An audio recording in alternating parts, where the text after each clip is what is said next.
You're going to witness history today as we welcome a legend for the first time to our country. A man who's often known as the Oracle of Omaha, the Sage of Omaha. A man who till about 1,000 days ago was the world's richest man.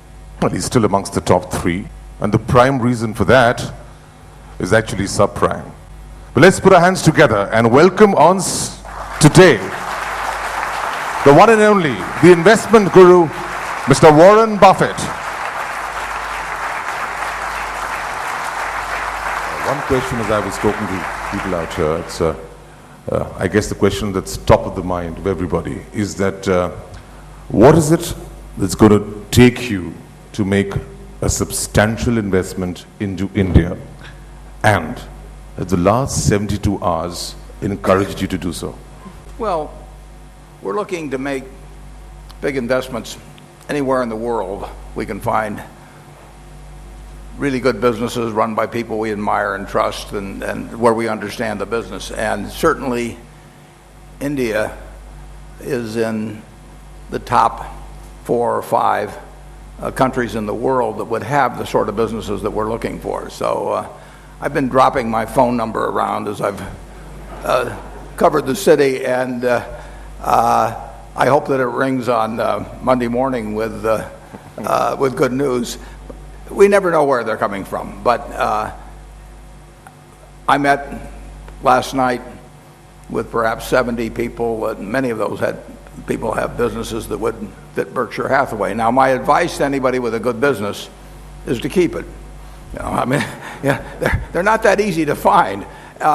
So anytime anybody comes to me with it and says, I've got a wonderful business that I'd like to sell you, I say, don't sell it unless you have to. And sometimes there are tax reasons, sometimes there are family reasons. But all they're going to get when they sell me a good business is a bunch of money, and then they have to go out and buy something else. And they will know less about what they're buying usually than what they've sold me. I still hope that occasionally, a family gets in an argument or something comes along and they need to sell the business, and I'll be there. Which is very often in India. India is going to have a far faster growth rate than the United States, but economies the world over and that are improving, and that's happening here. It's happening to a lesser extent in the United States, but as economy, there will always be tensions and problems that arise. And what's been shown over the last few hundred years in the United States and has been shown in many other countries around the world is that, on balance, the human condition improves, and that the rewards are not divided as equally as I would perhaps prefer to see. But over time, just in my lifetime, I'm 80 years of age. I emerged from a womb in August 30th, 1930, and things weren't looking too good in the United States at that time. But since that time, the average American now lives 6 times better.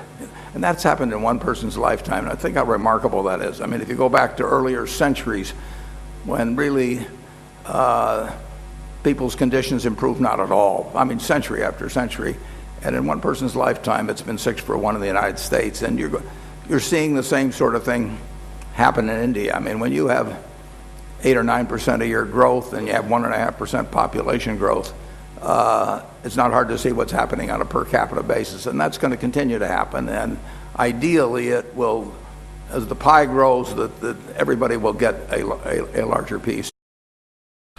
Mr. Buffett, the only word that's going around cheap these days is actually expensive, which is inflation. Now, inflation has taken its toll across the world, and India is no different.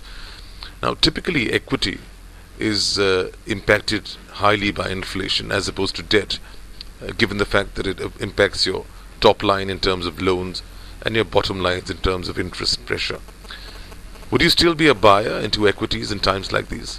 Well, inflation, Keynes said it many years ago that it's an invisible tax that only one man in a million really understands, and it's a tax on people that have had faith in their currency that the government's issued. The best protection, the best investment against inflation is to improve your own earning power, your own talents. Very few people maximize their talents, and if you increase your talents, They can't tax it while you're doing it. They can't take it away from you. So if you become more useful in your activities, your profession, doctor, lawyer, whatever it may be, that is the best protection against a currency that might decline at a rapid rate. And the best investment, passive investment, I think, is a good business.